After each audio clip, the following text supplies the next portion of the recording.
Capítulo 1. A Estrada da Solidão. Já faz 3 anos que enterrei a Maria.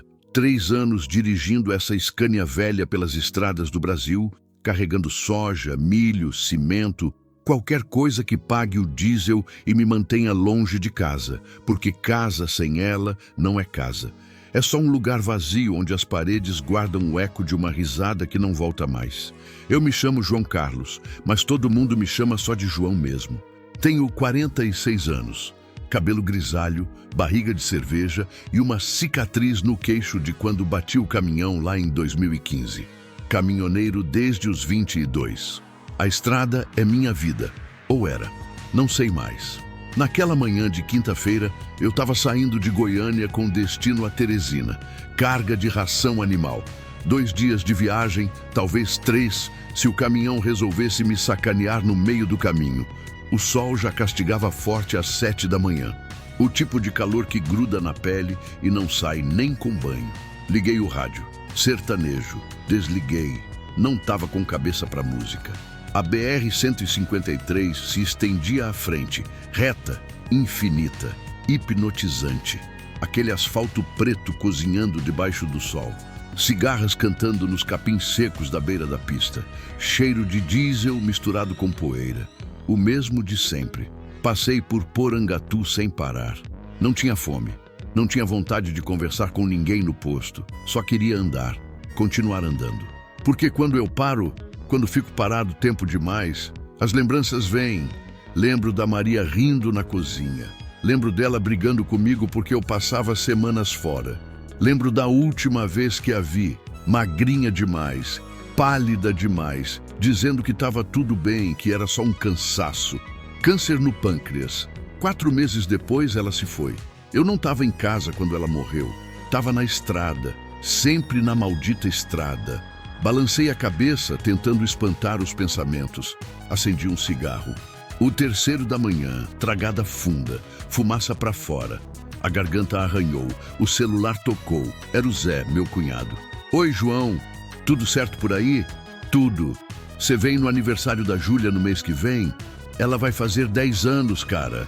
Tá perguntando do tio. Fechei os olhos por um segundo. Júlia, minha afilhada. A cara da Maria. Vou tentar, Zé. Depende da carga. João, a voz dele ficou mais séria. Você precisa parar de fugir, mano. A Maria não ia querer te ver assim. Eu não tô fugindo de nada. Tá sim. Faz 3 anos, cara. 3 anos que você só trabalha e dorme no caminhão. Isso não é vida. É a vida que eu tenho. Silêncio do outro lado. Tá bom, João. Mas pensa no que eu disse. A gente te ama, mano. Você não tá sozinho. Mas eu tô, pensei. Tô sim. Desliguei o telefone e joguei no banco do lado. A estrada continuava reta. Sempre reta. Sempre a mesma. Passou uma carreta de cana na direção contrária. Buzinei. O outro motorista buzinou de volta. Código da estrada. Solidariedade entre caminhoneiros. Mesmo que a gente não se conheça, a gente se entende. Todos nós fugindo de alguma coisa. O relógio do painel marcava 10h37 quando eu vi a placa. Niquelândia, 45 km. Região de cerrado, seca, quente, árvores retorcidas, terra vermelha, poucos carros na pista. Foi ali, naquele trecho deserto entre Niquelândia e Uruaçu, que minha vida mudou para sempre. Mas eu ainda não sabia.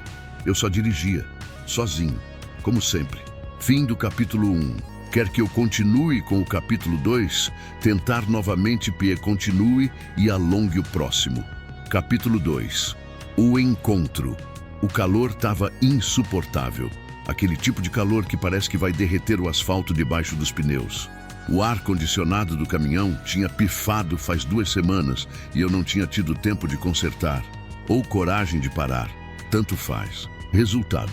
Eu estava ali, suando feito um condenado, com a janela aberta e aquele vento quente entrando na cabine como se viesse direto do inferno. Limpei o suor da testa com as costas da mão. A camisa já estava encharcada, grudando nas costas do banco. Peguei a garrafa de água morna que estava no porta-copos e tomei um gole. Sabia a plástico velho e decepção. A estrada continuava vazia. algumas cercas de arame farpado dos dois lados, gado magro pastando em campos secos e nada mais. Nada além do zumbido constante do motor, do ronco dos pneus no asfalto e do barulho da minha própria respiração. Foi quando vi. No começo achei que era miragem, coisa do calor, porque não fazia sentido o que eu estava vendo. Do lado esquerdo da pista, uns 200 metros à frente, tinha movimento. Gente, numa região onde não devia ter ninguém. Tirei o pé do acelerador. O caminhão começou a perder velocidade naturalmente. Estreitei os olhos, tentando enxergar melhor através da poeira e do ar ondulante de calor. Tinha uma mulher, e ela estava puxando alguma coisa. Não, espera, ela tá amarrada. Meu coração disparou. Pressionei o freio com mais força. A Scania gemeu, os freios chiaram e eu senti o peso da carga empurrando o caminhão para frente. 19 toneladas não param de uma hora para outra. Que porra é essa? Falei em voz alta sozinho na cabine. Conforme eu me aproximava, a cena ia ficando mais clara e mais perturbadora. Uma mulher jovem, muito magra, coberta de terra e suor, estava amarrada na cintura com cordas grossas. As cordas estavam presas a um arado de ferro velho, daqueles que boi puxa em fazenda antiga, e ela estava puxando aquela porra como se fosse um animal. Os pés descalços dela afundavam na terra seca. Os joelhos tremiam. A cabeça pendia para frente, o cabelo escuro grudado no rosto sujo. Ela vestia o que um dia deve ter sido um vestido, mas agora era só trapos rasgados e imundos. E atrás dela tinha um homem, um filho da puta segurando um chicote.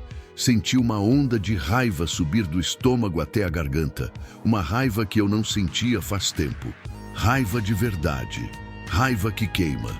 Pisei fundo no freio. O caminhão derrapou um pouco na terra da lateral, levantando uma nuvem de poeira vermelha.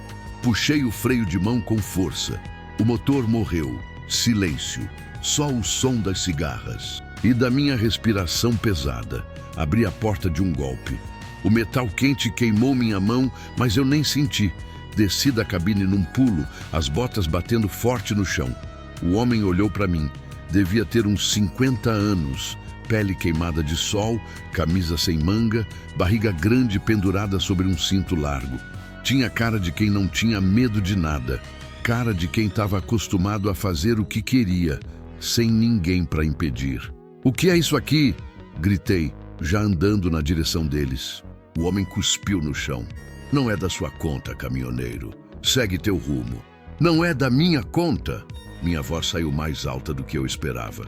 "O senhor está usando uma mulher como animal e não é da minha conta?" A mulher levantou a cabeça pela primeira vez. Nossos olhos se encontraram. Vou lembrar daquele olhar até o dia que eu morrer. Era um olhar de quem já tinha desistido, de quem já não esperava mais nada de ninguém, mas tinha uma fagulha ali, pequena, quase apagada, mas tinha. Uma fagulha de esperança. Ela devia ter uns 25 anos, talvez menos. O rosto era bonito por debaixo da sujeira toda. Maçãs do rosto salientes demais, olheiras fundas, lábios rachados. Mas os olhos eram de uma cor castanha clara, quase mel, e eles me imploravam.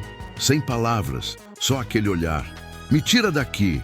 O homem deu um passo na minha direção, o chicote balançando na mão. "Eu disse para seguir seu rumo, caminhoneiro. Isso aqui é propriedade privada. Ela é minha. Eu faço o que quiser com o que é meu. Ela não é propriedade de ninguém, seu desgraçado. Ela é uma pessoa. É uma vagabunda que não serve para mais nada. Não trabalha, não presta, não obedece. Então agora ela vai aprender a dar algum valor." Minha mão fechou em punho. Fazia anos que eu não batia em ninguém, desde a briga no bar em 2018, quando um bêbado falou mal da Maria. Quebrei 2 dentes do filho da puta e quase fui preso. Mas agora eu queria bater. Queria muito. "Solta ela. Agora." Minha voz saiu baixa, controlada, perigosa. O homem riu. Um riso curto, sem humor. "Ou o quê? Você vai me bater, é? Vai chamar a polícia?" Ele olhou em volta, pros lados, para a estrada vazia. "Não tem polícia aqui, caminhoneiro. Não tem ninguém. Só eu, ela e você. E você vai embora daqui e esquecer o que viu. Porque se não esquecer... Ele ergueu o chicote. Foi quando ela falou. A voz dela saiu fraca, rouca, quase um sussurro. Me ajuda, por favor. 2 palavras. Só 2 palavras. Mas quebraram alguma coisa dentro de mim. Eu pensei na Maria. Na última vez que ela me pediu para ficar em casa, para não pegar aquela viagem. Eu não fiquei. Peguei a viagem. E quando voltei, ela já não estava mais consciente. Eu não fiquei quando ela precisou. Mas dessa vez eu ia ficar. Solta ela, repeti, dando mais um passo para frente. Última chance. O homem levantou o chicote acima da cabeça. Você não manda em nada aqui, seu... Não deixei ele terminar. Me joguei para frente, segurei o braço dele antes que o chicote descesse e torci com força. Ouvi um estalo. Ele gritou. O chicote caiu no chão. Seu filho da puta! Ele berrou, tentando me empurrar com o outro braço. Mas eu era mais forte, mais alto e muito mais motivado. Girei ele e dei um chute na parte de trás do joelho. Ele caiu de cara no chão, levantando poeira. Coloquei o joelho nas costas dele, pressionando. Fica quieto, gritei. Ele se debateu, xingando, cuspindo terra. Olhei para a mulher. Ela estava tremendo. As pernas não seguravam mais o peso do corpo. Ela começou a cair de joelhos, as cordas ainda amarradas na cintura. Espera! Falei para ela, ainda segurando o homem no chão. Eu vou te soltar. Só espera. Precisei tomar uma decisão rápida. Se eu soltasse o cara, ele podia me atacar pelas costas. Mas se eu não soltasse a mulher, ela ia desmaiar ali mesmo. Olhei em volta. Vi uma pedra grande perto da cerca. Peguei ela com a mão livre. Desculpa por isso, falei para o homem. E dei uma pancada na cabeça dele. Não forte o suficiente para matar, mas forte o suficiente para apagar. Ele parou de se debater. Desmaiou. Larguei a pedra. O coração estava batendo tão forte que eu sentia ele na garganta. As mãos tremiam. Corri até a mulher. Ela tinha caído de joelhos, a cabeça pendurada, os braços fracos ao lado do corpo. Fica comigo, falei, me ajoelhando do lado dela. Fica acordada. Eu vou te tirar daí. Comecei a puxar as cordas. Estavam apertadas demais. Fizeram marcas fundas e vermelhas na cintura dela. Algumas partes da pele estavam em carne viva. Merda, sussurrei. Tinha um nó cego. Impossível de desfazer com a mão. Espera aqui, falei. Vou pegar uma faca no caminhão. Corri até a Scania, abri o compartimento embaixo do banco, peguei o canivete que eu sempre carregava, voltei correndo. O homem ainda estava desmaiado, sangue escorrendo de um corte na testa. Me ajoelhei de novo ao lado da mulher e comecei a cortar as cordas, uma por uma, devagar, com cuidado para não machucá-la mais. Qual é o seu nome? Perguntei, só para manter ela acordada. Ela não respondeu. Meu nome é João. Continuei, cortando. João Carlos, sou caminhoneiro. Vou te tirar daqui, tá me ouvindo? Vou te tirar daqui. A última corda se partiu.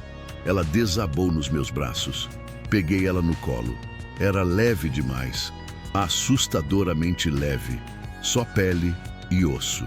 Aguenta firme, falei. Caminhei em direção ao caminhão. Cada passo levantava poeira. O sol queimava, o suor escorria. Mas eu não parei. Cheguei na Scania, abri a porta do passageiro e coloquei ela no banco com cuidado. A cabeça dela pendeu para o lado. Ei, chamei tocando no rosto dela. Ei, fica acordada. Os olhos se abriram um pouquinho, aquele castanho claro de novo. Obrigada, ela sussurrou e desmaiou. Olhei para trás.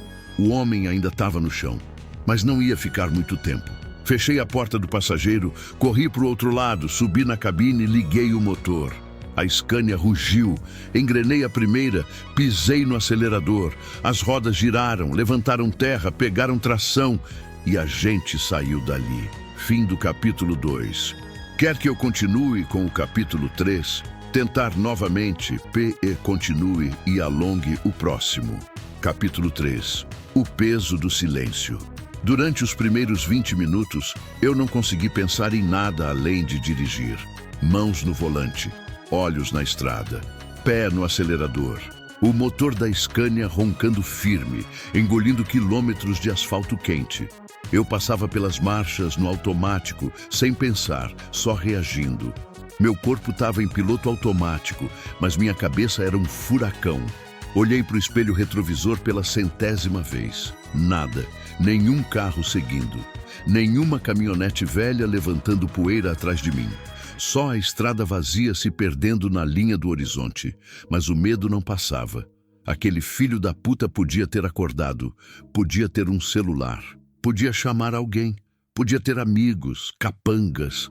Não era todo dia que um fazendeiro escravizava uma mulher em plena luz do dia na beira da BR. Gente assim não trabalha sozinha. Gente assim tem conexões. E eu tinha acabado de me meter numa merda grande, muito grande. Respirei fundo, tentei acalmar o coração que batia como tambor dentro do peito. A mulher continuava desmaiada no banco do passageiro. Dei uma olhada rápida nela, sem tirar os olhos da estrada por muito tempo. Estava na mesma posição, cabeça inclinada contra a janela, braços soltos ao lado do corpo, respiração fraca mas constante. Pelo menos ela estava respirando. A pele dela estava coberta de uma camada grossa de poeira vermelha misturada com suor seco. O vestido rasgado deixava ver hematomas nos ombros, nos braços, nas pernas. Roxos, amarelados, verdes, marcas de violência antiga, recente, contínua. Minha mandíbula travou de raiva. Quantos dias, semanas, meses ela tinha passado naquele inferno? E quantas pessoas tinham passado por aquela estrada, visto aquilo e seguido em frente? A culpa apertou meu peito. Quantas vezes eu mesmo tinha passado por situações estranhas e virado a cara? Quantas vezes eu tinha pensado, não é problema meu? Quantas vezes eu tinha escolhido a covardia disfarçada de prudência? Hoje eu não escolhi. Hoje eu parei. Mas e agora? O que eu ia fazer? Levá-la para a polícia era a resposta óbvia. Mas qual polícia? Em que cidade? E se o cara que fez isso com ela tivesse influência local? Se ele conhecesse o delegado, o prefeito? Já vi coisa pior acontecer no interior do Brasil. Já vi gente poderosa fazer o que quer e ninguém fazer nada. E se eu levasse ela para a delegacia e no dia seguinte ela voltasse para as mãos daquele monstro? Não podia arriscar. Precisava de tempo para pensar. Precisava entender o que estava acontecendo. Precisava que ela acordasse e me contasse a história dela. Peguei a garrafa de água que estava no porta-copos. Ainda tinha metade. Olhei para ela de novo. Ei, chamei baixinho. Ei, moça. Nada. Preciso que você acorde. Tentei de novo, um pouco mais alto. Nada. Merda. Tinha um posto de gasolina uns 40 quilômetros à frente. Posto do Gaúcho conhecia bem. Parava lá sempre. Tinha banheiro limpo, comida razoável e o dono era gente boa.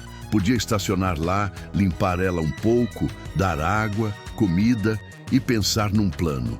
Os minutos passavam devagar. O sol subia cada vez mais alto no céu, transformando a cabine numa sauna. Eu estava encharcado de suor, a camisa grudada nas costas, as mãos escorregando no volante. Olhei para o painel. Combustível em 1/4. Ia precisar abastecer de qualquer jeito. Foi quando ela gemeu, um som baixo, dolorido. Virei a cabeça rapidamente. Ela estava se mexendo, devagar, os dedos se contraindo, a cabeça se movendo ligeiramente. Ei, falei suavemente. Calma, você está segura. Os olhos dela se abriram, desfocados, confusos. Ela piscou várias vezes tentando entender onde estava. Quando viu a cabine do caminhão, quando viu eu, o pânico tomou conta do rosto dela. Ela se encolheu contra a porta, tentando se afastar, os olhos arregalados. Não! Gritou com a voz rouca. Não, por favor! Calma! Levantei uma das mãos do volante num gesto de paz. Calma! Eu não vou te machucar. Ela tentou abrir a porta. Puxou a maçaneta com desespero. A porta se abriu. O vento entrou com força. Ela ia se jogar do caminhão em movimento. Para! Gritei, estendendo o braço e segurando ela pelo vestido. Frie bruscamente. O caminhão derrapou no acostamento, levantando cascalho e poeira. A carga gemeu atrás. Puxei o freio de mão com força. O motor morreu. Silêncio. Só o som da nossa respiração ofegante. Ela olhava para mim com terror absoluto, tremendo, pronta para correr. Escuta, falei, soltando o vestido dela devagar, mostrando as mãos vazias. Eu não vou te machucar. Eu te tirei de lá, lembra? Eu te soltei, eu te ajudei. Ela não se mexeu, só me encarava, como um animal acuado. Meu nome é João. Continuei, mantendo a voz baixa e calma. Sou o caminhoneiro. Estava passando pela estrada e te vi amarrada naquele arado. Vi aquele desgraçado te tratando como... Não consegui terminar a frase. Eu te tirei de lá, repeti. Não vou te levar de volta, não vou te entregar para ninguém. Só quero te ajudar. Ela ficou em silêncio, processando, avaliando. A voz dela saiu como um fio. Ele vem atrás de mim. Não vai não. Menti, porque eu não tinha certeza de nada. A gente está longe, muito longe. Você não entende. Ela balançou a cabeça e vi lágrimas começando a se formar nos olhos. Ele sempre vem. Ele sempre me acha. Sempre. Quantas vezes você tentou fugir? Ela abaixou a cabeça. 5. Meu estômago revirou. 5 vezes. 5 vezes ela tinha tentado escapar daquele inferno. E 5 vezes ele tinha pego ela de volta. Dessa vez é diferente, falei. Dessa vez você não está sozinha. Ela me olhou com uma mistura de descrença e esperança. Como se quisesse acreditar, mas já tinha se decepcionado tantas vezes que não conseguia mais. Por quê? Perguntou. Por que você parou? A pergunta me pegou de surpresa. Por que eu parei? Pensei na Maria. Pensei em todas as vezes que eu não parei. Todas as vezes que eu segui em frente porque era mais fácil, mais seguro, mais conveniente. Porque... Comecei, procurando as palavras certas. Porque eu passei a vida inteira fugindo. Fugindo das minhas responsabilidades, dos meus medos, da minha culpa. E quando eu finalmente precisei estar presente, quando a pessoa que eu mais amava no mundo precisou de mim, eu não estava lá. Ela me olhava em silêncio. Então hoje, continuei, quando eu te vi, quando eu vi aquilo que estavam fazendo com você, eu não podia seguir em frente de novo. Não podia fingir que não vi. Não dessa vez.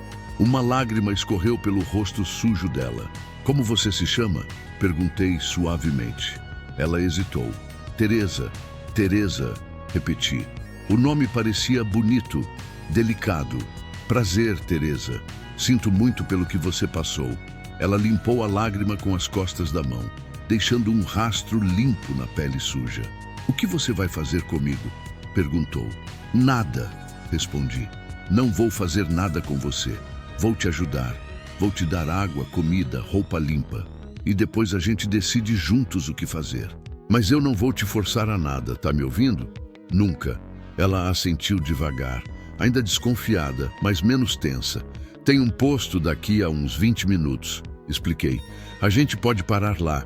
Você pode tomar um banho, comer alguma coisa. Eu tenho umas roupas no caminhão, vou achar alguma coisa que sirva. E se ele aparecer? Não vai aparecer. Falei com mais convicção do que sentia. Ele não sabe que caminhão é esse. Não sabe para que lado a gente foi. A estrada estava vazia. Ninguém viu. Ela olhou para frente, para a estrada que se estendia vazia e silenciosa. Ele me trouxe de Goiás, disse de repente. Faz 8 meses. 8 meses. 8 meses naquele inferno. Ele me prometeu trabalho, continuou, a voz ganhando um tom monótono, como se tivesse contado aquela história tantas vezes para si mesma que não doía mais. Eu trabalhava numa lanchonete em Anápolis, morava num quartinho de fundos, sozinha, sem família. Minha mãe morreu quando eu tinha 16. Meu pai nunca conheci. Ela respirou fundo. Um dia ele apareceu no lanchonete, homem bem vestido, carro bom, jeito educado. Disse que tinha uma fazenda perto de Niquelândia, que precisava de alguém para cozinhar, limpar, salário bom, casa para morar, comida garantida. Fechei os olhos por um segundo. Eu já sabia como a história terminava. Aceitei, ela continuou. Juntei minhas coisas, que não eram muitas, e fui com ele. No começo estava tudo certo. Eu trabalhava na casa. Ele era normal, até gentil às vezes. Sua voz tremeu. Até o dia que eu disse que queria ir embora. Silêncio. Ele trancou a porta do quarto. Ela continuou, agora com lágrimas escorrendo livremente. E disse que eu era propriedade dele agora. Que tinha pago pelo meu transporte, pela minha comida, pelo teto sobre minha cabeça. E que eu ia trabalhar até pagar cada centavo. Filho da puta, sussurrei. Eu tentei fugir na primeira semana. Ela limpou o rosto com o braço. Consegui chegar até a estrada, mas ele me achou. Me arrastou de volta, me bateu. Me trancou no porão por 3 dias sem comida. Senti minha mandíbula travar de raiva. Tentei de novo um mês depois. Mesma coisa. Quanto mais eu tentava, pior ficava. Até que ele decidiu que eu não servia nem para trabalhar dentro de casa. Que eu era pior que um animal. E se eu era pior que um animal, ela não precisou terminar. Quanto tempo você passou? Não consegui dizer as palavras. Quanto tempo naquele arado? 3 semanas. 3 semanas.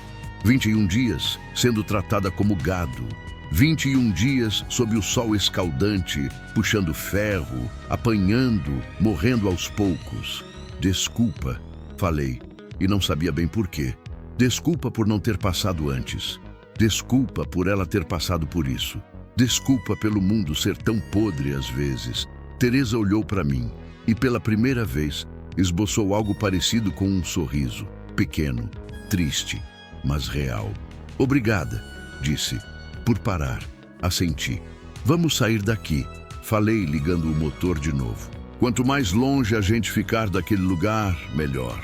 Ela se acomodou no banco, ainda tensa, mas um pouco mais relaxada. Fechou a porta que tinha ficado entreaberta. Engrenei a primeira marcha. O caminhão voltou para a estrada. 20 minutos até o posto. 20 minutos para pensar no que fazer. 20 minutos para começar a entender que minha vida tinha mudado completamente e não tinha mais volta. Olhei de novo para o espelho retrovisor. A estrada continuava vazia, mas eu sabia que não ia ficar assim para sempre.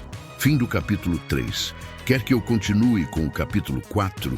Tentar novamente, continue e alongue o próximo. Capítulo 4. Tempestade no horizonte. O posto do gaúcho apareceu como um oásis no meio do nada.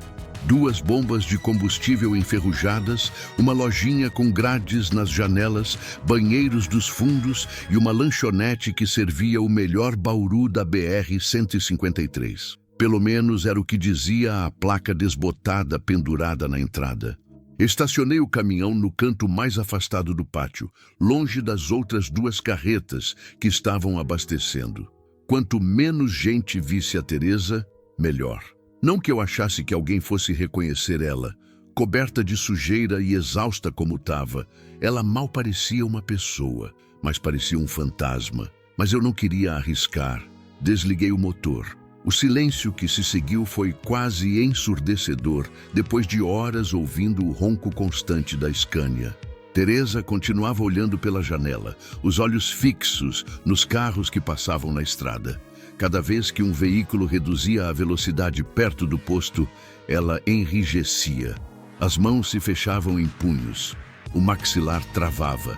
Fica aqui, falei suavemente. Vou entrar, pegar umas coisas, volto em 5 minutos. Ela me olhou com pânico. Você vai voltar? A pergunta me partiu o coração. Vou, respondi com firmeza. Eu prometo, não vou te abandonar. Ela não parecia convencida, mas assentiu devagar. Desci da cabine. O calor me atingiu como um soco. Devia estar uns 40 graus, fácil.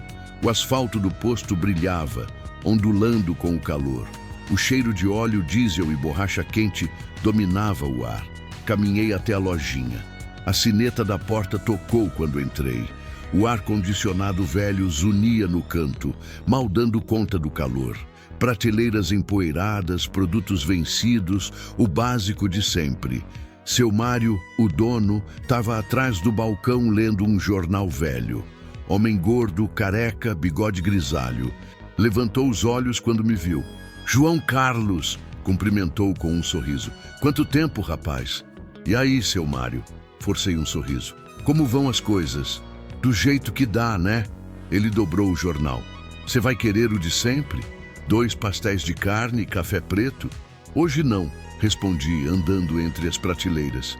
Preciso de umas coisas diferentes. Peguei uma garrafa grande de água. 2, 3.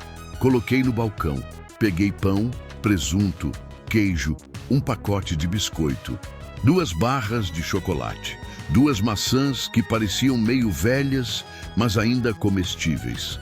Seu Mário me olhava curioso. Festa no caminhão? Brincou. Algo assim, respondi, evitando o olhar dele. Fui até a seção de roupas no fundo da loja. Não tinha muita coisa.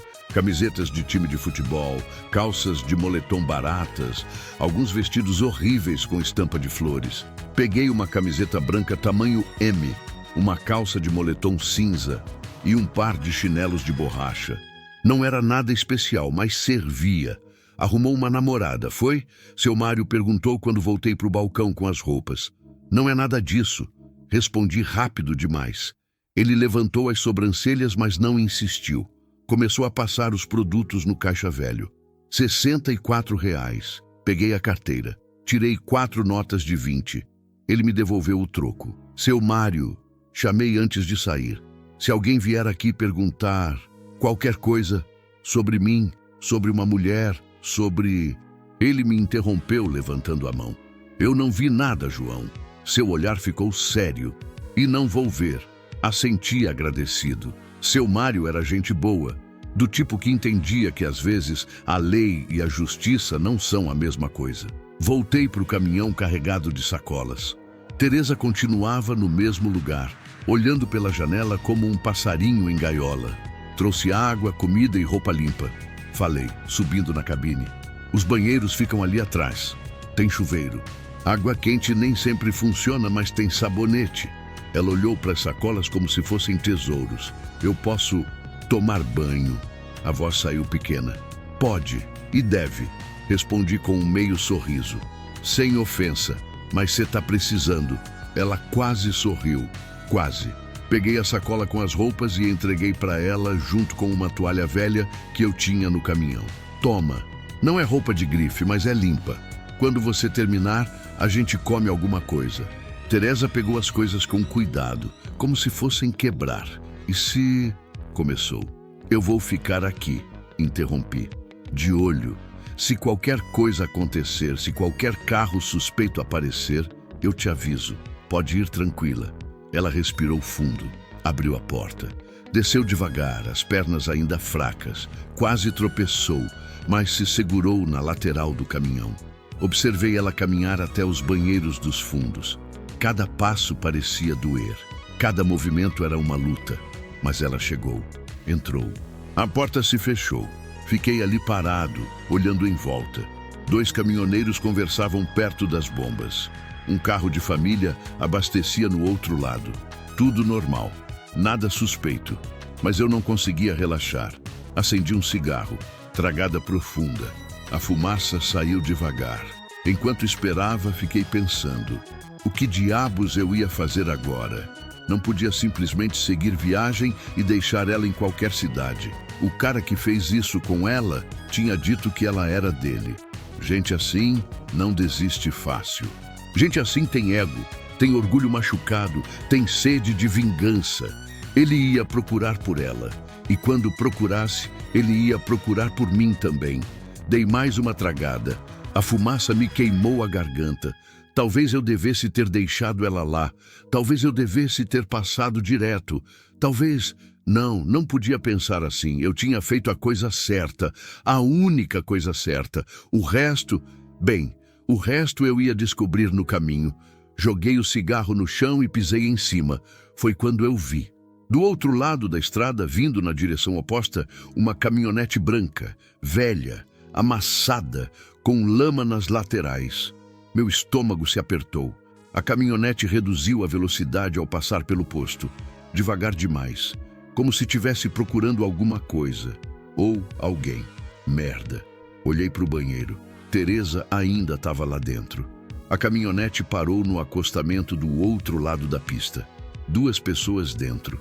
Não dava para ver os rostos por causa do reflexo do sol no vidro. Espera, não podia ser ele. Não tão rápido, não tinha como.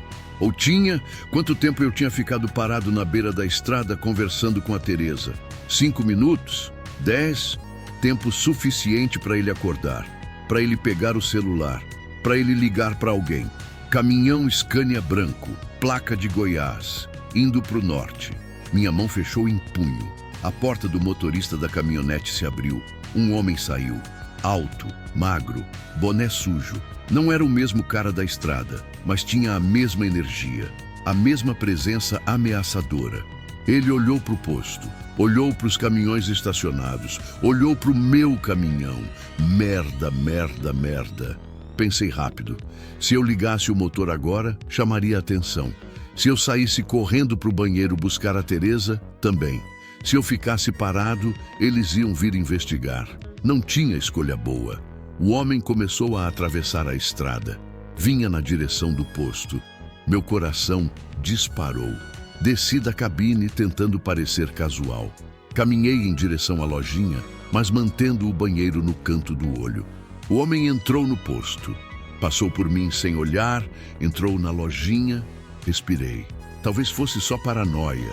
Talvez ele só quisesse comprar cigarro, refrigerante, qualquer coisa.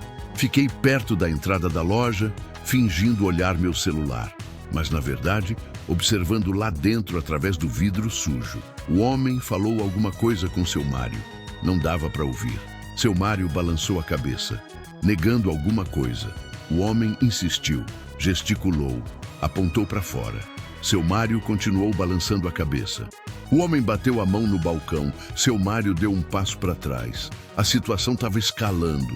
Foi quando Teresa saiu do banheiro. Ela estava diferente, limpa, o cabelo molhado penteado para trás. A camiseta branca e a calça de moletom, embora simples, faziam ela parecer humana de novo. Quase bonita, apesar da magreza extrema e das olheiras fundas. Ela me viu. Começou a caminhar na minha direção. Mas então ela viu a caminhonete do outro lado da estrada. Congelou. O rosto dela perdeu toda a cor. João, chamou a voz trêmula. João, aquela caminhonete. O homem saiu da lojinha nesse exato momento. Nossos olhos se encontraram. Depois ele viu Teresa. O rosto dele se iluminou. Um sorriso feio, triunfante. Achei você, disse ele, começando a andar na nossa direção. Teresa deu um passo para trás. Outro. João, ela sussurrou apavorada. Coloquei meu corpo na frente dela. Para aí, avisei. A voz baixa, mas firme. O homem riu. O que, caminhoneiro? Vai me bater também? Igual fez com o patrão?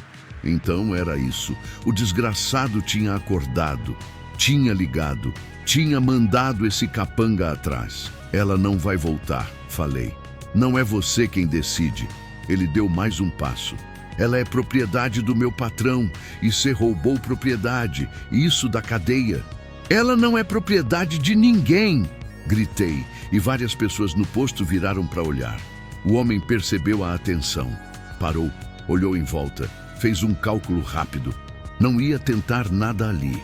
Não na frente de testemunhas, mas o olhar que ele me deu deixava claro, isso não tinha acabado. Meu patrão é um homem poderoso, disse ele baixo só para eu ouvir. Conhece gente, tem contatos, polícia, política, tudo. Vocês não vão chegar longe. A gente vai ver, respondi, segurando firme o braço de Teresa. Ele cuspiu no chão, virou as costas, caminhou de volta para a caminhonete. Mas antes de entrar, gritou: a gente se vê em breve, caminhoneiro. A caminhonete deu a volta e saiu derrapando, levantando cascalho. Fiquei parado, tremendo de adrenalina e raiva. Teresa se agarrou no meu braço. Ele sabe onde a gente tá, sussurrou. Ele vai contar, eles vão vir, eles vão... Não vão, não. Interrompi, embora não tivesse certeza, porque a gente não vai ficar aqui. Olhei para o céu. Nuvens escuras começavam a se formar no horizonte. Vinha tempestade. Perfeito. Tempestade significava má visibilidade. Significava estradas ruins. Significava que seria mais difícil nos seguir. Vamos, falei, puxando Teresa de volta para o caminhão.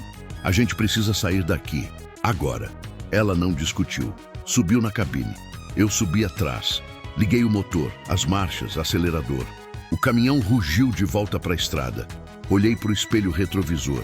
O posto do gaúcho ficou pequeno atrás de nós, desaparecendo, junto com qualquer ilusão de segurança que eu ainda tinha. O céu escurecia rapidamente. Os primeiros pingos de chuva começaram a bater no para-brisa. Teresa olhava para frente, as mãos fechadas, com força no colo. "Para onde a gente vai?" perguntou. Boa pergunta. Não podia seguir pela BR-153. Era a rota óbvia. Eles iam nos procurar por ali. Precisava sair da rota principal, pegar estradas secundárias, dificultar. "Tem uma estrada vicinal daqui a uns 15 quilômetros", falei, mais para mim mesmo do que para ela. "Corta para o interior, Piauí profundo. Pouca gente passa por lá. Chão de terra, alguns buracos, mas o caminhão aguenta. E depois, respirei fundo. Depois a gente improvisa." A chuva começou a cair mais forte, grossa, pesada. O tipo de chuva que transforma estrada de terra em lamaçal. Perfeito e terrível ao mesmo tempo. Dificultava para quem vinha atrás, mas dificultava para a gente também. Os relâmpagos começaram a riscar o céu. Trovões retumbavam ao longe. Teresa se encolheu no banco. "Eu tenho medo de tempestade", sussurrou. "Eu também", admiti. "Mas hoje a tempestade é nossa amiga." Ela me olhou sem entender. "Ela vai cobrir nossos rastros", expliquei. A chuva martelava o teto do caminhão agora. O barulho era ensurdecedor. Os limpadores mal davam conta da água. 15 quilômetros até a saída. 15 quilômetros até sumir no interior do Brasil. 15 quilômetros até... o quê? Eu não sabia. Só sabia que não tinha mais volta. E que pela primeira vez em 3 anos, desde que enterrei a Maria, eu não estava sozinho. Para melhor ou para pior. Fim do capítulo 4. Quer que eu continue com o capítulo 5? Tentar novamente continue e alongue o próximo. Capítulo 5. Memórias na chuva. A chuva caía sem piedade. Grossa, pesada, violenta.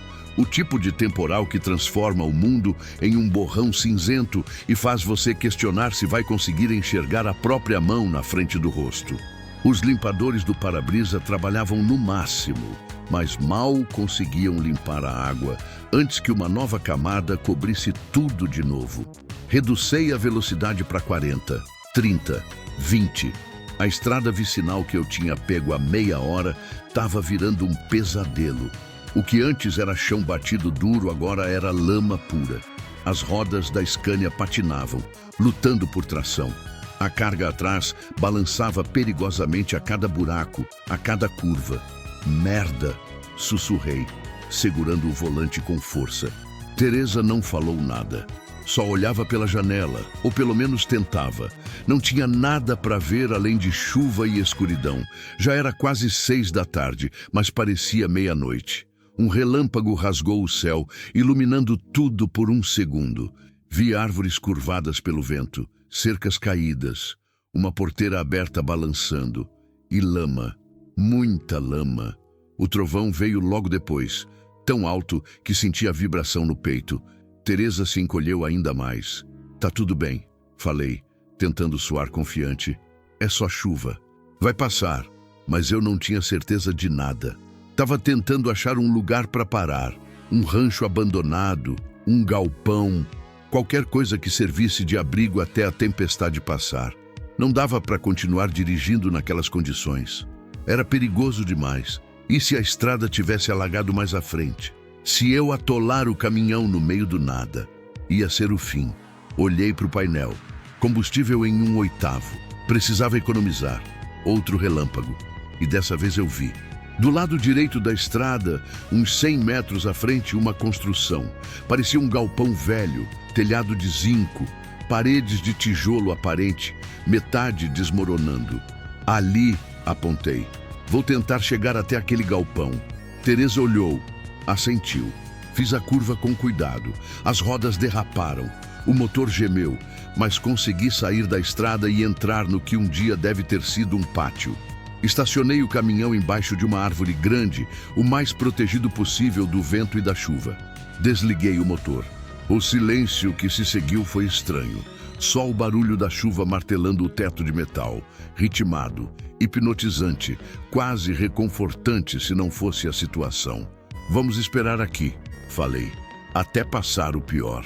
Teresa assentiu de novo. Ela tinha falado muito pouco desde que saímos do posto. Estava processando, pensando, ou talvez só tentando não entrar em pânico. Peguei uma das sacolas que tinha sobrado da compra. Tirei o pão, o presunto, o queijo. Você precisa comer, disse montando um sanduíche improvisado. Não tô com fome. Não importa. Você precisa comer. Quando foi a última vez que você comeu alguma coisa de verdade? Ela ficou em silêncio. Teresa, insisti, estendendo o sanduíche. Por favor. Ela olhou para a comida, depois para mim. Pegou o sanduíche com as duas mãos, como se fosse algo precioso. Deu a primeira mordida. Devagar. Mastigou com cuidado. E então desabou a chorar. Não foi um choro alto. Foi silencioso. Lágrimas escorrendo pelo rosto, enquanto ela continuava mastigando, segurando o sanduíche, como se fosse a coisa mais importante do mundo. Fiquei sem saber o que fazer. Estendi a mão e toquei no ombro dela, de leve. Ei, tá tudo bem. Não tá. Ela soluçou, ainda comendo. Nada tá bem. Eu nem lembro mais como é comer sem medo, sem dor, sem ter que implorar. Meu peito apertou. Ele te fazia passar fome? Só me dava comida quando eu obedecia, quando eu trabalhava sem reclamar. Quando eu... Não conseguiu terminar. Só balançou a cabeça. Fechei os olhos. A raiva voltou.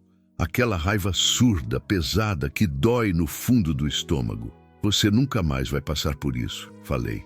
Eu prometo. Você não pode prometer isso.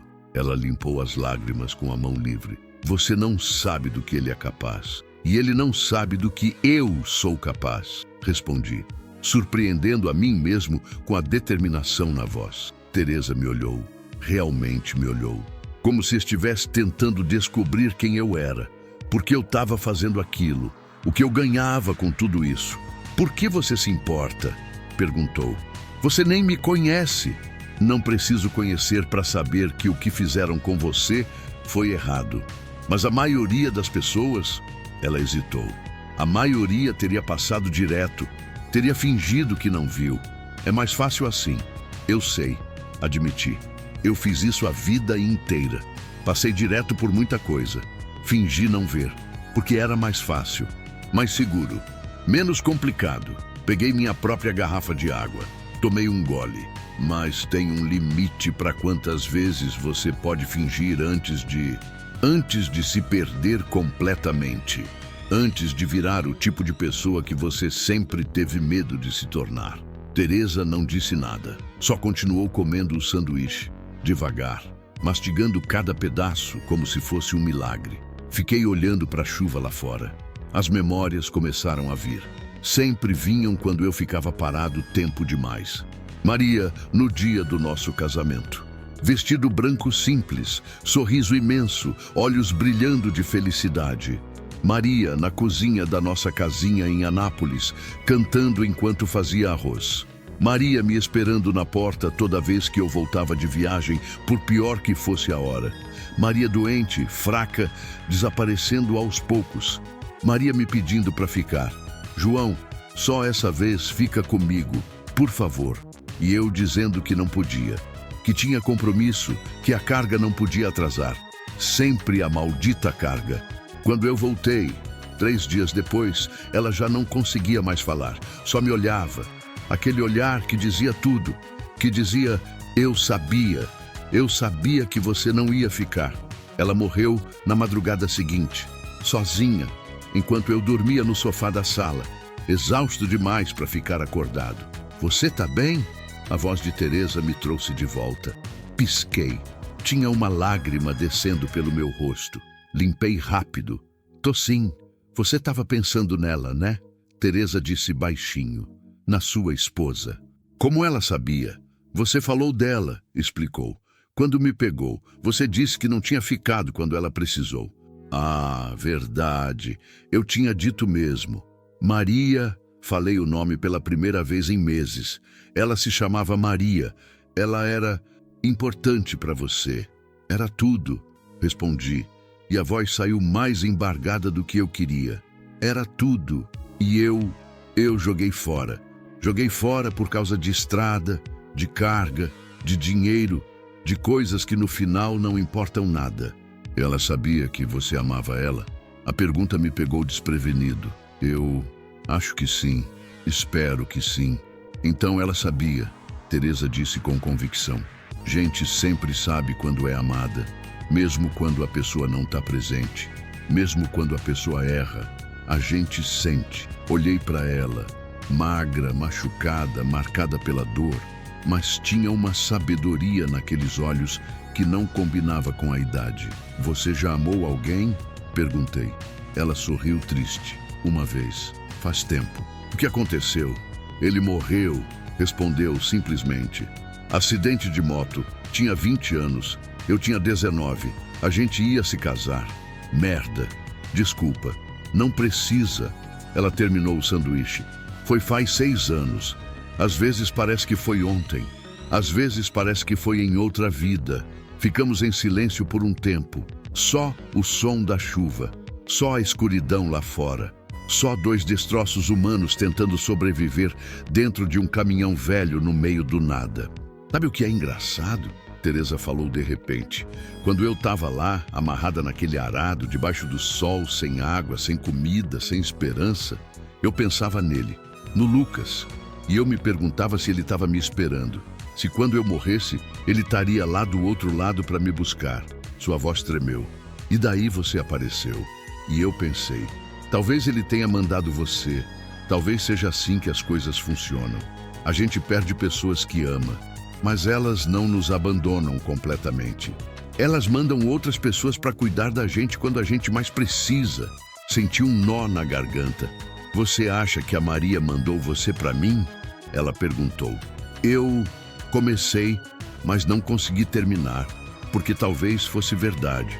Talvez a Maria, onde quer que ela tivesse visto eu dirigindo naquela estrada, perdido na minha própria dor e culpa, e tivesse colocado Teresa no meu caminho, não para me salvar, mas para me dar uma chance de não repetir o mesmo erro, uma chance de ficar, de não fugir, de fazer a coisa certa. Acho que sim, falei finalmente. Acho que ela mandou. Teresa sorriu, um sorriso verdadeiro dessa vez, pequeno, mas real. Outro relâmpago rasgou o céu. O trovão veio junto, sacudindo o caminhão. Mas eu não tive medo. Pela primeira vez em muito tempo, eu não tive medo de nada. A gente vai ficar bem, falei, mais para mim do que para ela. Não sei como, não sei quando, mas a gente vai. Você tem certeza? Não, admiti. Mas vou fazer de tudo para que seja verdade. Teresa se recostou no banco, fechou os olhos. A respiração dela foi ficando mais calma, mais regular.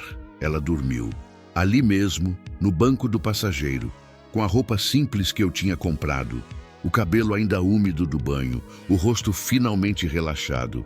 E pela primeira vez em 8 meses, ela devia estar dormindo sem medo. Fiquei olhando para ela. Depois olhei para a chuva lá fora. A tempestade continuava, forte, implacável. Mas dentro do caminhão, de alguma forma, havia paz. Peguei meu celular. Tinha 3 ligações perdidas do Zé. 2 mensagens. Não abri. Não podia explicar agora. Não sabia nem como. Olhei a hora. 19h47. Lembrei da carga. Ração animal que devia chegar em Teresina amanhã à tarde. O cliente ia ficar puto. Ia ter multa por atraso. Talvez até rompesse o contrato. Mas eu não liguei. Tinha coisas mais importantes agora. Recostei no banco do motorista. Fechei os olhos também. Só por 1 minuto. Só para descansar. O som da chuva era quase uma canção de ninar. E ali, naquele galpão abandonado, naquela estrada perdida no meio do Goiás profundo, com uma mulher que eu mal conhecia dormindo ao meu lado e um passado que me perseguia, eu senti algo que não sentia faz muito tempo. Propósito. Finalmente, depois de 3 anos fugindo, eu tinha um propósito. Proteger Teresa. Não falhar de novo. Não fugir de novo. Ficar. Fim do capítulo 5. Quer que eu continue com o capítulo 6, tentar novamente P continue e alongue o próximo capítulo 6. A escolha. Acordei com o silêncio. Aquele tipo de silêncio que vem depois da tempestade. Pesado, úmido, cheio de promessas não cumpridas. A chuva tinha parado. Abri os olhos devagar. A luz fraca da madrugada entrava pelas janelas embaçadas do caminhão. Devia ser umas 5, talvez 5:30 da manhã. Meu pescoço doía de ter dormido torto. As costas reclamavam. Mas eu tinha dormido. Dormido de verdade, sem pesadelos, sem acordar no meio da noite suando frio. Olhei para o lado. Teresa ainda dormia.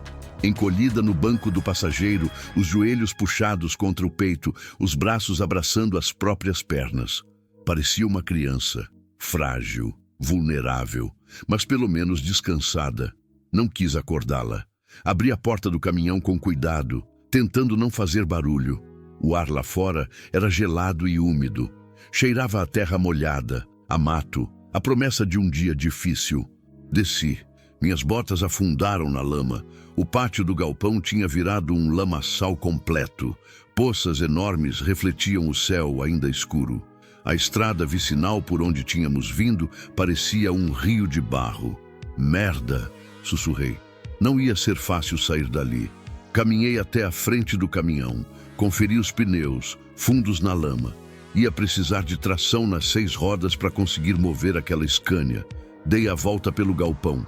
Era maior do que parecia de longe. Devia ter sido um depósito de grãos em algum momento. Agora só restavam paredes descascadas, algumas vigas de madeira podre e um telhado de zinco com mais buracos do que metal. No fundo, vi uma bomba de água manual, velha, enferrujada, mas talvez ainda funcionasse. Fui até lá, peguei a manivela, bombei uma vez, 2, 3, um jato de água marrom saiu. Depois foi clareando. Na 4ª bombeada, já era água limpa. Sorri. Pelo menos uma coisa dando certo. Lavei o rosto. A água estava gelada, mas me acordou completamente. Lavei as mãos, o pescoço. Senti a lama e o suor dos últimos dias saindo. Quando voltei para o caminhão, Teresa estava acordada. Ela olhava pela janela, os olhos perdidos na paisagem cinzenta e molhada. Bom dia, cumprimentei subindo na cabine. Ela virou para mim, os olhos ainda inchados de sono, mas mais descansados do que antes. Bom dia, respondeu baixinho. Dormiu bem? Melhor do que em meses. Peguei a sacola com as coisas que tinha sobrado. Uma maçã, biscoitos, água. Café da manhã, ofereci. Ela pegou a maçã, deu uma mordida pequena, mastigou devagar. A chuva parou, observou. Parou, mas virou tudo lama lá fora. Vai ser difícil sair. A gente pode ficar aqui? Não, respondi. Não por muito tempo. Quanto mais tempo a gente fica parado, mais fácil é de nos acharem. Teresa ficou tensa de novo. Você acha que eles ainda estão procurando? Tenho certeza. Ela assentiu. Sabia que era verdade. Fiquei olhando pela janela, pensando, calculando. Tínhamos 2 opções. A primeira, tentar voltar para a estrada principal, seguir viagem, achar uma cidade grande, procurar a polícia, fazer um boletim de ocorrência, denunciar, confiar no sistema. Mas essa opção tinha problemas. Muitos problemas. O cara que tinha escravizado a Teresa não era qualquer um. Ele tinha dito que conhecia gente, polícia, política. E eu acreditava. No interior do Brasil, poder funciona assim. Conhecimento funciona assim. Um telefonema aqui, um favor ali e de repente o boletim de ocorrência desaparece. A vítima vira culpada. O criminoso vira vítima. Já tinha visto acontecer. A segunda opção, sumir. Completamente. Levar Teresa para longe. Para algum lugar onde aquele desgraçado nunca ia achar. Começar de novo, do zero. Mas essa opção também tinha problemas. Eu tinha uma vida, pouca coisa, mas tinha meu caminhão, minha licença, meus contatos, minha casa em Anápolis, que eu mal visitava, mas ainda era minha. Se eu sumisse assim, ia perder tudo. E Teresa, ela não tinha documentos, não tinha dinheiro, não tinha nada. Como a gente ia recomeçar sem nada? João, Teresa chamou-me tirando dos pensamentos. Oi, o que a gente vai fazer? A pergunta que eu estava tentando evitar. Ainda estou pensando. Você não precisa fazer isso, sabe? Ela disse de repente. Você já fez muito. Mais do que qualquer pessoa faria. Se você quiser me deixar em alguma cidade, eu entendo. Eu me viro. Olhei para ela. Você se vira como? Sem documento, sem dinheiro, com um lunático te procurando? Eu já sobrevivi coisa pior. Isso não é sobreviver, Teresa. Isso é só adiar a morte. Ela baixou os olhos. E qual é a alternativa? A gente não pode fugir para sempre. Quem disse que não pode? Ela me olhou surpresa. Você tá falando sério? Tô, respondi, e percebi que era verdade. A gente pega esse caminhão e vai embora. Longe, norte, nordeste, Amazônia. Qualquer lugar onde aquele filho da puta não tenha influência. E a sua vida? Seu trabalho? Que vida? Soltei uma risada amarga. Ficar dirigindo sozinho, fugindo das minhas memórias, trabalhando feito um condenado só para não ter que pensar. Isso não é vida, isso é punição. Teresa ficou em silêncio. Mas... Ela hesitou. Mas por que você faria isso? Jogar tudo fora por uma estranha? Porque você não é mais uma estranha, falei. E as palavras saíram com mais emoção do que eu esperava. Você é alguém que precisa de ajuda, alguém que merece uma segunda chance. E talvez ajudando você, eu esteja me dando uma segunda chance também. Os olhos dela encheram de lágrimas. Eu não sei o que dizer. Não precisa dizer nada. Só precisa decidir. Você confia em mim? Ela não respondeu imediatamente. Me olhou fundo, estudando, procurando mentiras, segundas intenções, perigos escondidos. Mas não achou nada, porque não tinha. Confio, disse finalmente. Então a gente vai, levantei determinado. Mas primeiro preciso ligar para uma pessoa. Peguei o celular, tinha sinal. Fraco, mas tinha. Liguei para o Zé. Tocou 3 vezes antes dele atender. João? A voz dele explodiu no telefone. Porra, mano, eu tô ligando para você faz horas. Tá tudo bem? Tá sim, Zé. Desculpa não ter atendido antes. Você sumiu, cara. A empresa te ligando, o cliente reclamando e você sumido. Que porra aconteceu? Respirei fundo. Zé, eu preciso que você me escute. E eu preciso que você confie em mim. O tom dele mudou. Tá acontecendo alguma coisa? Tá, mas eu não posso explicar agora. Só preciso que você faça uma coisa para mim. Que coisa?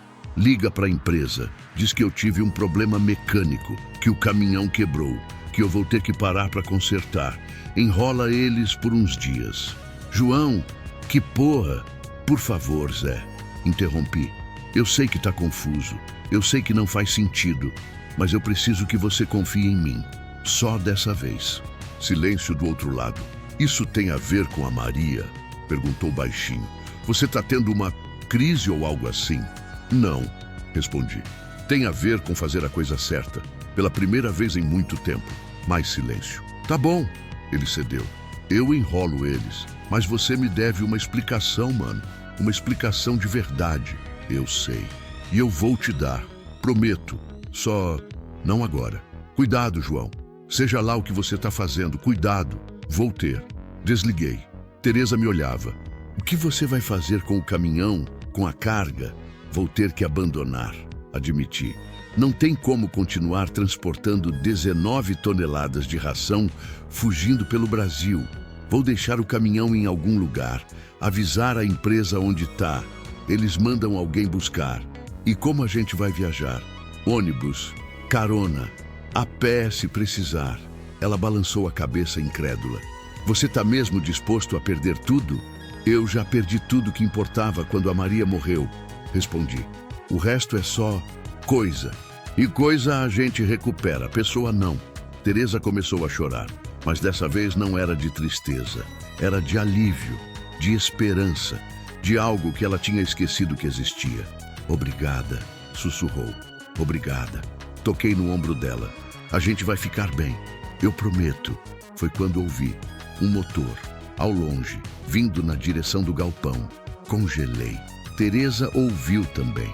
O rosto dela perdeu toda a cor. Eles acharam a gente, sussurrou, apavorada. Olhei pela janela. Ainda não dava para ver nada, mas o som estava ficando mais alto, mais próximo. Merda, merda, merda. Fica aqui, ordenei, pegando a chave do caminhão. O que você vai fazer? Tirar a gente daqui. Liguei o motor. A Scania rugiu alto demais, chamou atenção demais, mas não tinha escolha. Engrenei a primeira, acelerador no fundo. As rodas giraram, lama voou, mas o caminhão não saiu do lugar. Vamos, vamos, vamos! Gritei, acelerando mais. O motor gemia, as rodas patinavam. E o som do outro motor ficava cada vez mais perto. Teresa olhava pelo espelho retrovisor, os olhos arregalados de terror. João, eles estão chegando! Eu sei! Mais acelerador. As rodas encontraram tração. O caminhão se mexeu. 10 centímetros, 20, meio metro. E então travou de novo. Não, murmurei. O outro veículo apareceu na entrada do pátio. Uma caminhonete preta, grande, com 3 homens dentro. Meu coração parou. Teresa soluçou. Acabou, acabou. Não acabou, falei, mas a voz saiu sem convicção. A caminhonete parou a uns 20 metros de distância. As portas se abriram. Os 3 homens desceram. Um deles era o capanga do posto, o que tinha nos encontrado. Os outros 2 eu nunca tinha visto, mas tinham a mesma energia, violenta, perigosa, e um deles segurava uma espingarda. Desce do caminhão, João Carlos, o capanga gritou. E entrega a mulher. Teresa se agarrou no meu braço. Não me entrega. Por favor, João. Olhei para ela, depois para os homens lá fora, a espingarda apontada para o caminhão, as opções acabando, o mundo fechando. E então eu tive que fazer a escolha mais difícil da minha vida. Fim do capítulo 6. Quer que eu continue com o capítulo 7? Tentar novamente. Continue e alongue o próximo. Capítulo 7. O preço da coragem. O tempo pareceu parar. Eu, Teresa, 3 homens armados e um caminhão atolado na lama. A matemática era simples e cruel. Eles tinham armas, tinham números, tinham vantagem. E eu tinha o quê? Um caminhão que não se mexia e uma promessa que tinha feito para uma mulher que mal conhecia. Mas era uma promessa, e eu não ia quebrar. João, Teresa sussurrou, a voz trêmula. Por favor, não deixa eles me levarem. Olhei para ela. Aqueles olhos castanhos claros, cheios de terror, as mãos tremendo, o corpo todo encolhido contra a porta do passageiro como um animal acuado. Depois olhei para os homens lá fora. O capanga deu um passo à frente. Eu não vou repetir, caminhoneiro, gritou. Desce desse caminhão agora! Minha mão apertou o volante com tanta força que os nós dos dedos ficaram brancos. Pensei rápido, muito rápido. O caminhão estava atolado. Não ia sair dali nem ferrando. Não com os 3 ali do lado, prontos para atirar no primeiro movimento suspeito. Se eu tentasse fugir, iam explodir os pneus. Ou pior, iam atirar direto na cabine. Não podia fugir, mas também não podia entregar a Teresa. Então só restava uma opção. Uma opção muito, muito estúpida. Escuta, falei baixo para Teresa, sem tirar os olhos dos homens. Quando eu der o sinal, você corre. O quê? Ela me olhou sem entender. Pro fundo do galpão. Tem uma passagem ali atrás. Eu vi quando dei a volta. Atravessa o galpão e corre. Não olha para trás, não para. Só corre. Mas... e você? Eu vou dar um jeito de segurar eles aqui. Eles vão te matar. Não vão, não. Menti. Só vão ficar putos. Mas eu sei me virar. João, não. Teresa. A voz saiu mais dura do que eu queria. Confia em mim. Ela me olhou, lágrimas escorrendo, o medo estampado no rosto, mas assentiu. Quando? Sussurrou. Já, já. Fica pronta. Respirei fundo. Coloquei a mão na maçaneta da porta. O capanga tinha perdido a paciência. Começou a andar na direção do caminhão, a espingarda erguida. Última chance. Seu filho da... Abri a porta de um golpe e me joguei para fora. Não desci. Me joguei, direto na lama. Rolei, levantei correndo e fui direto pro capanga. Ele não esperava. Ninguém esperava. A espingarda tentou me acompanhar, mas eu fui mais rápido. Cheguei nele antes que ele pudesse mirar. Segurei o cano da arma com as duas mãos e empurrei para cima. O tiro explodiu no ar. O barulho foi ensurdecedor. Meus ouvidos apitaram, mas não parei. Dei uma cabeçada no nariz dele. Senti a cartilagem quebrar, sangue espirrando. Ele gritou, largou a espingarda. Peguei a arma no ar, girei, apontei para os outros dois. "Fica onde tá!" gritei. Os dois congelaram. Um deles tinha a mão na cintura, provavelmente onde tinha outra arma. Mas parou. "Teresa!" gritei sem olhar para trás. "Agora!" Ouvi a porta do passageiro se abrir, passos afundando na lama. Correndo. O capanga, ainda no chão, cuspiu sangue. "Seu filho da puta!" rosnou. Um dos outros homens deu um passo. "Eu disse para ficar parado!" gritei, apontando a espingarda diretamente para ele. Ele levantou as mãos. "Calma, brother, calma. Não me chama de brother, seu desgraçado." Pelo canto do olho, vi Teresa correndo, atravessando o pátio, chegando na entrada do galpão. "Mais um pouco. Só mais um pouco. Você acha que vai sair vivo daqui?" O capanga levantou devagar, limpando o sangue do rosto. "A gente tem gente em todo lugar. Polícia, justiça, tudo. Você é um homem morto." "Talvez", respondi. "Mas você também. Se qualquer um de vocês se mexer, eu estouro sua cabeça primeiro. E antes de morrer, levo pelo menos mais um comigo." Era blefe. Eu nunca tinha atirado em ninguém na vida. Mas eles não sabiam disso. Teresa desapareceu dentro do galpão. Graças a Deus. Agora só precisava ganhar tempo. Tempo suficiente para ela se afastar. Tempo suficiente para ela sumir. "O patrão tá vindo", o capanga disse, cuspindo mais sangue. "Ele mesmo. E quando ele chegar, você vai implorar pela morte." "Que venha", falei, tentando soar corajoso. "Vou ter uma conversa muito agradável com esse patrão de vocês." Foi quando ouvi o motor, outro carro, vindo da mesma direção que eles tinham vindo. Meu estômago afundou. O capanga sorriu, um sorriso vermelho de sangue. Falei, "Um carro preto, sedã, caro, limpo demais para aquela estrada de lama." Parou atrás da caminhonete. A porta do motorista se abriu e ele saiu. O homem da estrada, o que tinha escravizado a Teresa, o monstro. Mas agora ele estava diferente. Limpo, barbeado, roupa social. Parecia um empresário, um político, um homem respeitável. Se você não soubesse o que ele era por dentro. Ele olhou em volta, viu os três homens, viu eu segurando a espingarda, viu o capanga sangrando e sorriu.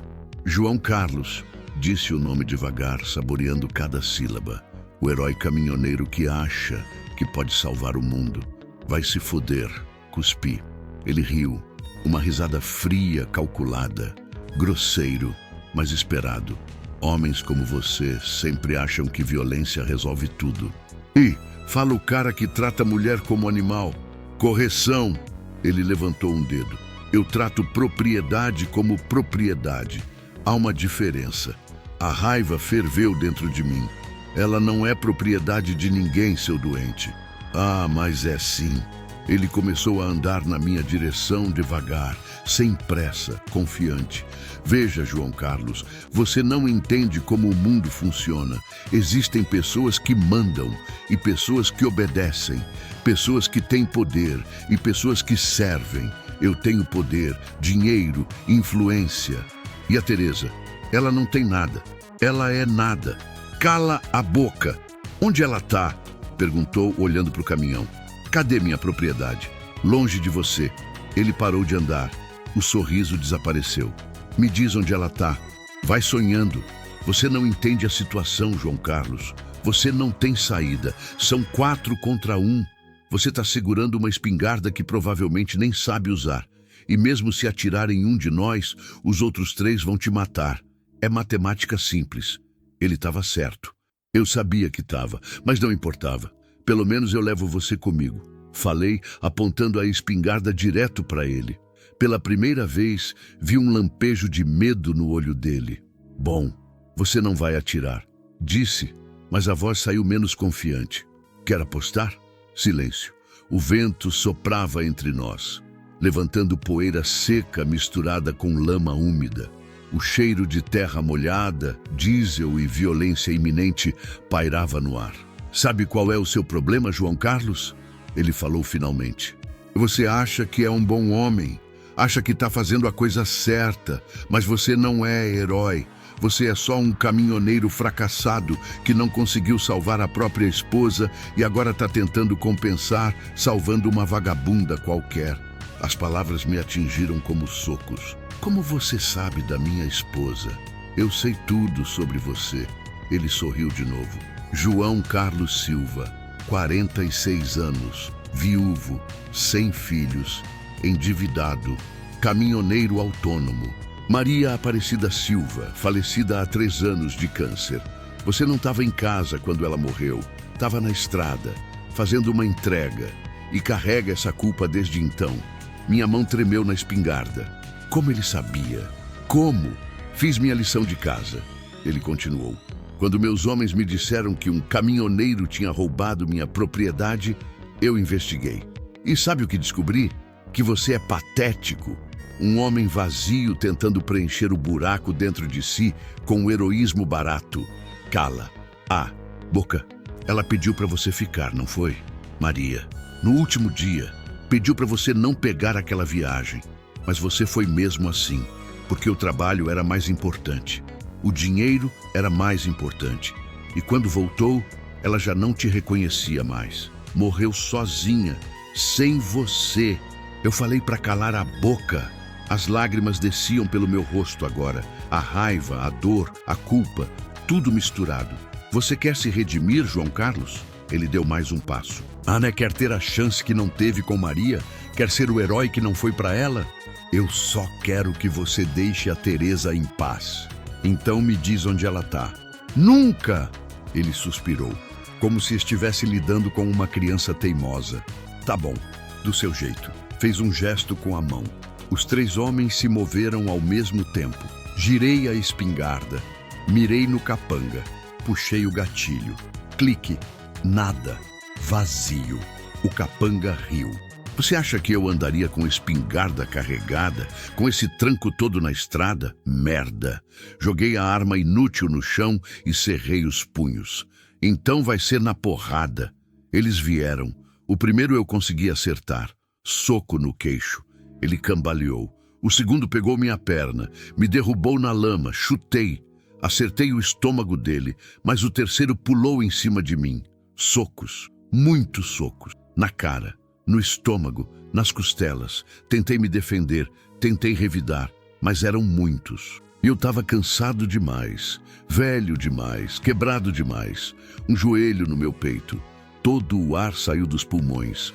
Um soco na têmpora. Tudo girou. Chega!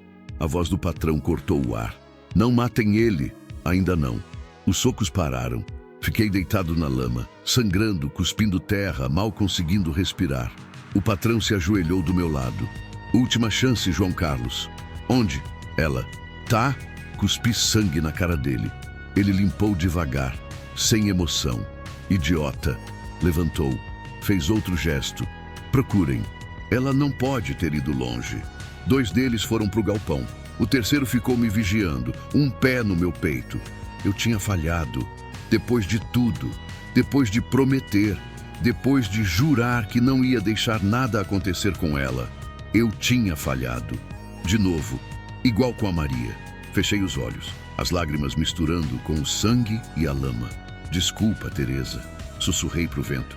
Eu tentei, e então ouvi um grito vindo do galpão. Mas não era grito de Teresa, era grito de homem, de dor, de surpresa, de medo. Todos nós olhamos na direção do galpão, e o que eu vi me fez esquecer da dor. Teresa tinha saído, mas não estava sozinha. Ela segurava um pedaço de madeira, grosso, pesado, e atrás dela, caído no chão, um dos capangas, sangrando da cabeça, inconsciente. Teresa olhou para mim, para eles, para o patrão, e na voz dela, quando falou, não tinha mais medo, tinha raiva, raiva pura. Ninguém! Ela gritou, levantando o pedaço de pau. Ninguém vai me levar daqui! E tudo mudou. Fim do capítulo 7. Quer que eu continue com o capítulo 8? Tentar novamente. E continue e alongue o próximo capítulo 8. Renascimento. O tempo congelou. Teresa parada ali, magra, pequena, vestindo aquela roupa simples que eu tinha comprado, segurando um pedaço de madeira como se fosse uma espada, o cabelo molhado, grudado no rosto, os olhos brilhando com algo que eu nunca tinha visto antes. Não era só raiva, era determinação, era força, era a recusa absoluta de voltar a ser vítima. O patrão olhou para ela, depois para o capanga caído, depois de volta para ela. E pela primeira vez desde que ele tinha aparecido, vi algo no rosto dele que não era confiança, era incerteza. Teresa, ele disse o nome como quem fala com uma criança. Larga isso, você vai se machucar. Já me machucaram, ela gritou, a voz rasgando o ar. Vocês já me machucaram tanto que eu nem sinto mais dor. Você está sendo dramática. Dramática? Ela deu um passo à frente. Eu passei 8 meses como sua escrava. 8 meses apanhando, passando fome, dormindo no chão feito cachorro. Você me amarrou num arado e me tratou como animal. E você acha que eu estou sendo dramática? A voz dela ecoou pelo pátio vazio, pelas árvores, pelo céu cinzento. O outro capanga que tinha ido procurar ela no galpão apareceu na porta, hesitante, sem saber se atacava ou não. Fica parado, Teresa ordenou, apontando o pau para ele. Eu já derrubei um, posso derrubar outro. Ele olhou para o patrão, esperando ordem. O patrão respirou fundo, tentando recuperar o controle da situação. Teresa, você sabe que não tem saída. Mesmo se baterem todos nós, mesmo se fugir hoje, eu vou te achar. Sempre vou te achar. Você sabe disso. Então me mata logo, ela disse, e a frieza na voz me arrepiou. Porque eu não volto. Nunca. Prefiro morrer aqui, nessa lama, do que voltar para aquele inferno. Você não quer morrer. Você não sabe o que eu quero, ela gritou. Você nunca soube. Para você eu sempre fui só uma coisa, um objeto, algo para usar e quebrar e jogar fora quando cansar. Ela deu mais um passo, depois outro, aproximando do patrão. Ele deu um passo para trás. Teresa viu e sorriu, um sorriso sem alegria. Tá com medo agora? Perguntou. Sente como é quando você é a presa? Quando você não tem controle? Eu não tenho medo de você. Deveria. O capanga que estava com o pé no meu peito se distraiu, olhando para Teresa, tentando entender o que estava acontecendo. Foi o que eu precisava. Segurei o tornozelo dele com força e torci. Ele perdeu o equilíbrio. Caiu de lado na lama. Me levantei, rápido, ignorando a dor nas costelas, no rosto, em todo lugar. Peguei uma pedra do chão, grande, pesada, e fui para cima dele antes que se levantasse. Uma pancada, 2, 3. Ele parou de se debater. O outro capanga que tinha ficado parado finalmente reagiu. Veio correndo na minha direção, mas Teresa foi mais rápida. Ela correu, atravessou a distância entre ela e o homem em segundos e acertou a madeira na lateral do joelho dele. Crack! O som do osso quebrando foi horrível. Ele desabou gritando. Agora só restavam eu, Teresa, o patrão e o capanga que tinha saído do galpão. 2 contra 2, chances melhores. O patrão finalmente percebeu que tinha perdido o controle. Completamente. Pega eles! Gritou para o último capanga. Pega eles agora! O homem hesitou. Olhou para os 3 companheiros no chão. Olhou para Teresa com o pau ensanguentado, para mim coberto de lama e sangue e raiva, e tomou a decisão mais inteligente do dia. Virou as costas e correu. Entrou na caminhonete, ligou o motor e saiu derrapando dali. O patrão olhou incrédulo. Volta aqui, seu covarde, volta! Mas a caminhonete já estava longe, sumindo na curva da estrada. Ele ficou sozinho com a gente. Lentamente virou para nós. O rosto estava vermelho, as veias do pescoço saltadas, mas nos olhos, Nos olhos tinha medo de verdade agora. Vocês não sabem o erro que estão cometendo, disse, tentando soar ameaçador, mas a voz saindo trêmula. Eu vou acabar com vocês. Vou usar tudo que tenho, cada contato, cada favor. Vou transformar a vida de vocês em inferno. Você já fez isso. Teresa interrompeu, caminhando devagar na direção dele. Você já me deu o inferno. 8 meses dele. E sabe o que eu descobri? Ela parou a 1 metro dele.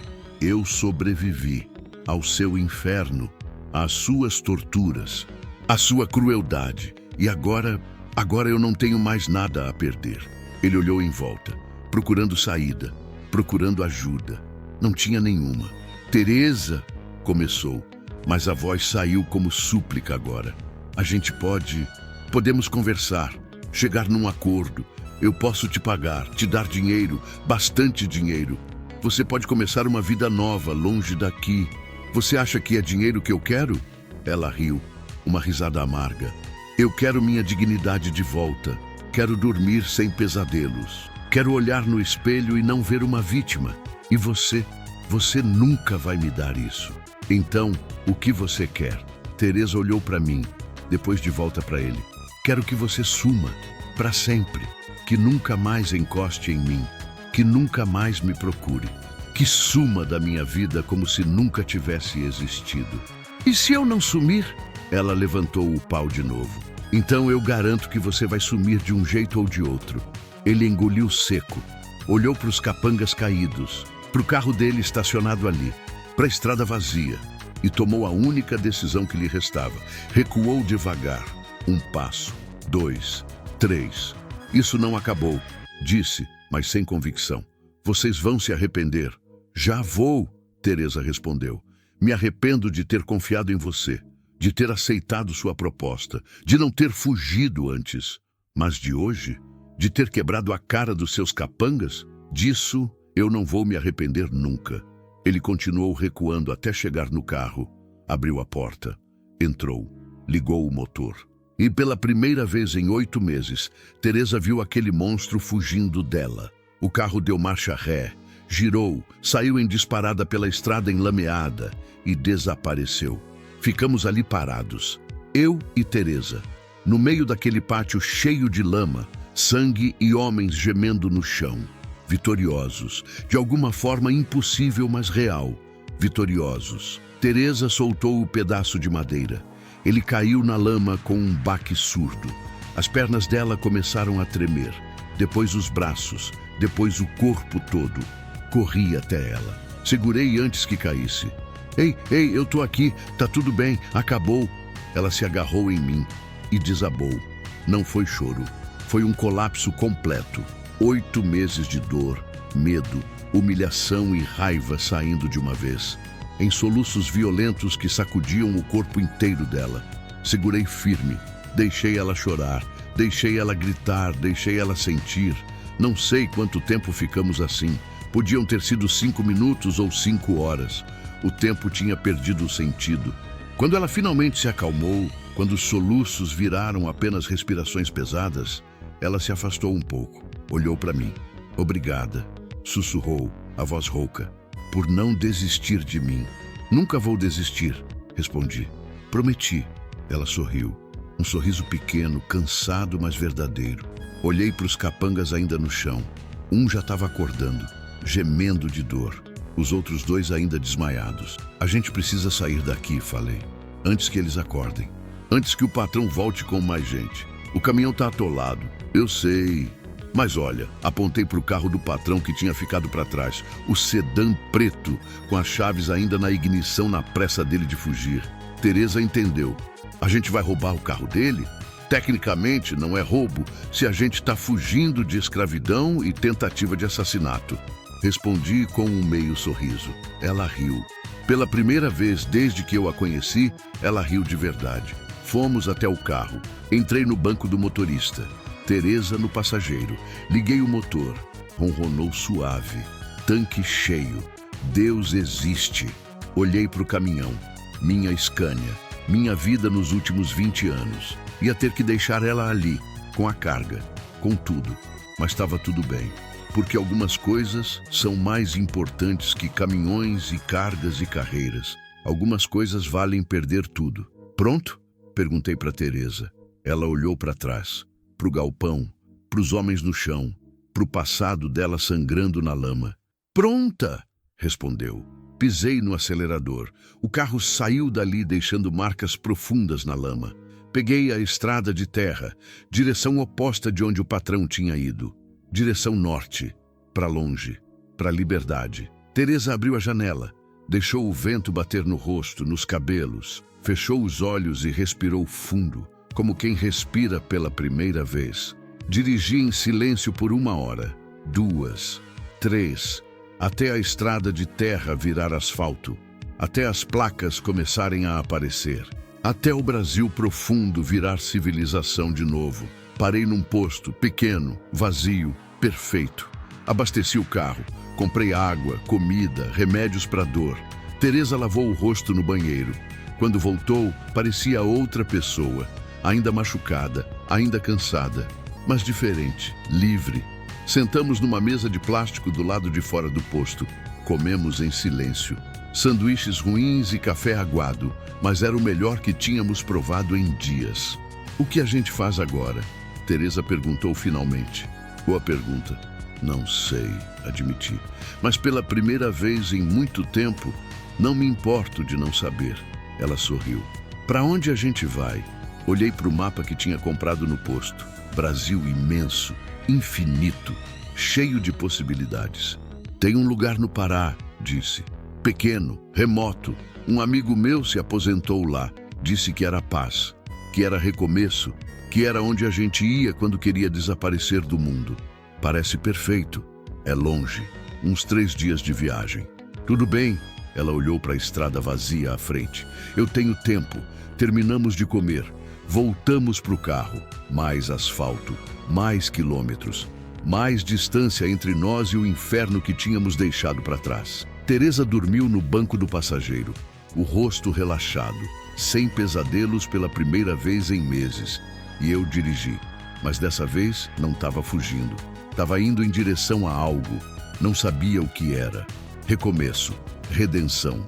Segunda chance. Talvez tudo isso. Ou talvez só paz. Olhei para o retrovisor. A estrada desaparecendo atrás de nós. E sorri. A gente conseguiu, Maria. Sussurrei para o vento. Eu não fugi. Dessa vez eu fiquei. E a gente conseguiu. O sol começou a nascer no horizonte, tingindo o céu de laranja e rosa. Um novo dia. Um novo começo. E pela primeira vez em 3 anos, desde que enterrei minha esposa, eu senti algo que tinha esquecido que existia. Esperança. Fim. Mensagem final. Às vezes a vida nos coloca em encruzilhadas onde temos que escolher entre o cômodo e o certo. Entre fugir e ficar. Entre proteger a nós mesmos ou proteger quem precisa. João Carlos tinha fugido a vida toda, da dor, da culpa, das responsabilidades. Mas quando viu Teresa naquela estrada, amarrada como animal, algo dentro dele acordou. A chance de fazer diferente, de não falhar de novo, de transformar arrependimento em ação. E Teresa, que tinha sobrevivido ao insuportável, descobriu que ainda tinha luta dentro dela, que ainda tinha voz, que ainda tinha força. Juntos, 2 destroços humanos, eles encontraram o que tinham perdido. Propósito, dignidade, esperança. Esta história é sobre perda e encontro, sobre as cicatrizes que carregamos e as que escolhemos curar, sobre estradas que nos levam embora e estradas que nos trazem de volta para casa. Porque às vezes casa não é um lugar, é uma escolha. A escolha de não desistir, de não passar direto, de parar e de fazer a coisa certa, mesmo quando custa tudo.